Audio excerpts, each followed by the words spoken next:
क्या यूक्रेन युद्ध को खत्म करा सकता है भारत? पुतिन के बाद अब मेलोनी ने भी ये बात कहा है और इसी बीच डोभाल पहुंच रहे हैं रूस। क्या कुछ बड़ा हो रहा है, जानेंगे। तो वहीं रूस ने भारत को एक ऐसी टेक्नोलॉजी ऑफर करी है जो अब तक रूस और चाइना के बीच की बात। जियोपॉलिटिक्स में बहुत कुछ चल रहा है, हमेशा की तरह जानने को मिलेगा बहुत कुछ। आइए जानते हैं इन खबरों को विस्तार से। इटली की प्रधानमंत्री जॉर्जिया मेलोनी ने कहा है कि रूस और यूक्रेन के बीच संघर्ष को हल करने में भारत महत्वपूर्ण भूमिका अदा कर सकता है। मेलोनी की ये टिप्पणी शनिवार 7 सितंबर को सेनोर्बिया में एम्ब्रोसिटी फोरम में संबोधन के दौरान आई। इसके ठीक पहले उन्होंने यूक्रेन के राष्ट्रपति वोलोदिमीर जेलेंस्की से मुलाकात की थी। जेलेंस्की भी फोरम में शामिल हुए थे। मेलोनी ने कहा कि मुझे लगता है चीन और भारत जैसे देश यूक्रेन में संघर्ष को हल करने में भूमिका निभा सकते हैं और उन्हें भूमिका निभानी चाहिए। उन्होंने आगे कहा कि एक चीज जो कभी नहीं हो सकती है वो ये है कि ये मान लेना कि यूक्रेन छोड़ देने से संघर्ष सुलझ जाएगा। मेलोनी की टिप्पणी इसलिए महत्वपूर्ण है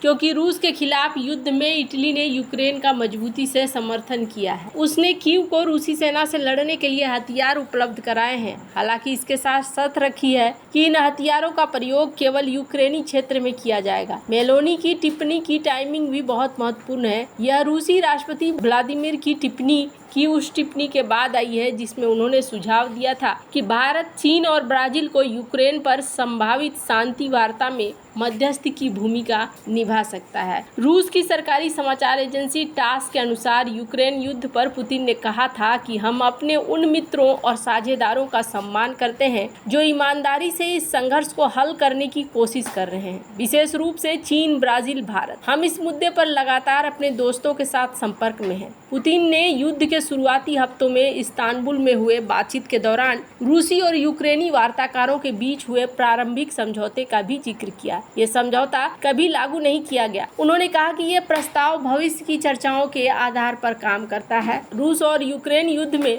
अब तक भारत के हितों के कारण नई दिल्ली ने औपचारिक तटस्थता बनाए रखी है। भारत ने यूएनएससी महासभा और मानवाधिकार परिषद में यूक्रेन में रूस की कार्रवाई की निंदा करने वाले प्रमुख मतदानों से दूर रहा है। नई दिल्ली में मॉस्को और पुतिन के खुले तौर पर आलोचना करने से भी परहेज किया है। पिछले महीने पीएम मोदी ने रूस और यूक्रेन दोनों का दौरा कर दोनों देशों के राष्ट्राध्यक्षों से मुलाकात भी करी है। जिस तरीके से यहाँ पर पुतिन के बाद ये भी कह रहे हैं और इसी बीच ऐसा देखने को मिल रहा है कि पीएम मोदी के बाद एनएसए अजीत डोभाल विजिट करने वाले हैं रूस का, और अगर ये पहुंच रहे हैं तो इसका मतलब है कि कुछ न कुछ बेहद खास यहाँ पर जरूर है। अगर ये युद्ध समाप्त हो जाए तो सबसे बड़ी बात है। भारत को लेकर दुनिया भर की सोच भी बदली है। स्क्रीन पर इस शख्स को देख रहे हैं आप। कौन है ये व्लादिमीर पुतिन के राजनीतिक गुरु हैं दुगिन, जिन्होंने ये कहा है कि भारत एक बहुत बड़ा सिविलाइजेशन है, एक महान सभ्यता है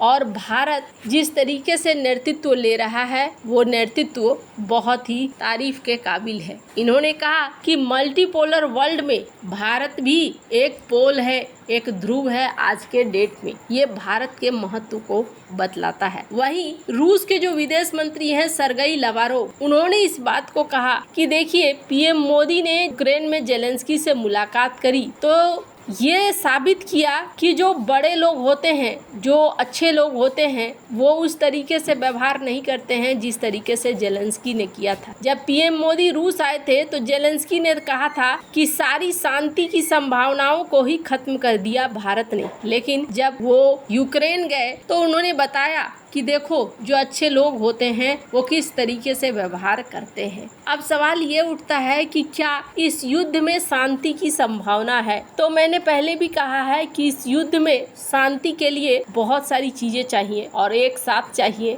तभी शांति की संभावना है, नहीं तो फिर मुश्किलें और भी ज्यादा बढ़ेंगी। पर इस बीच रूस भारत का साथ छोड़ना नहीं चाहता है, ये चीजें देखने को मिल रही है। रूस लगातार संबंधों को मजबूत करता जा रहा है। इसी क्रम में रूस ने एक बड़ी टेक्नोलॉजी साझा करी है और कहा है कि जो हम परमाणु रिएक्टर बनाने वाले हैं अंतरिक्ष में, उस रिएक्टर की टेक्नोलॉजी को आपके साथ हम साझा करेंगे। दरअसल रूस और चाइना ये दोनों परमाणु रिएक्टर बनाने की सोच रहे हैं। रोसकोसमोस और चाइना का CNSA, इन्होंने मार्च 2021 में एक एग्रीमेंट साइन किया है और इस एग्रीमेंट के तहत ये चाहते हैं कि यहाँ पर चांद पे बनाया जाए रिएक्टर। जैसे जैसे दुनिया बढ़ रही है, बदल रही है, वैसे वैसे ऊर्जा के रूप भी बदलेंगे। अब सवाल ये उठता है कि यहाँ चांद का इस्तेमाल और चांद में पाए जाने वाले रेयर अर्थ मटेरियल का इस्तेमाल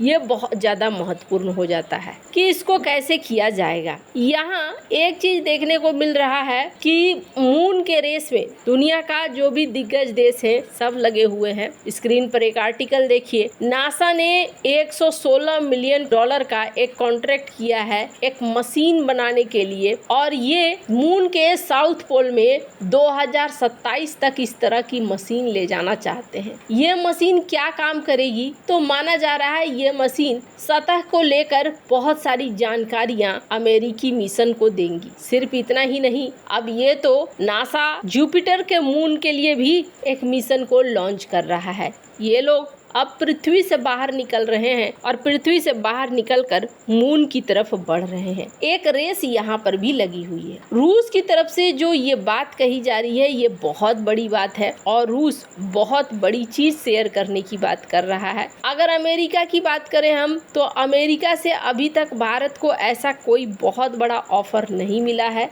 जिससे ये सिद्ध हो सके कि अमेरिका भी भारत को साथ लेकर चलना चाह रहा है। ज्यादातर यही देखने को मिल रहा है कि अमेरिका अपने स्वार्थ के हिसाब से चल रहा है। अगर तेजस विमानों की बात करें तो एक तेजस विमान का इंजन अभी तक एक फैसला नहीं हो पाया है। खैर, रूस ने भारत को कई बार ये समझाया है कि वो भारत के साथ ही रहेगा, जबकि अमेरिका इस चीज को समझाने की कोशिश करता है कि अभी तो साथ रहेगा, लेकिन जब चाइना और भारत का युद्ध होगा तब हो सकता है ऐसा न हो और यहाँ पर भारत को एक बहुत बड़ा झटका मिल जाए। खैर, अब ये जो ऑफ़र है ये ऑफ़र डिफेंस के अलावे भारत के लिए एक बहुत बड़ा ऑफ़र है जो रूस दे रहा है। हालांकि रूस अभी तक जो भी वादा करता है उसे पूरा करता है। ये नहीं देखा गया है कि रूस ने न दिया हो, पर ये जो चीज़ है ये बहुत ही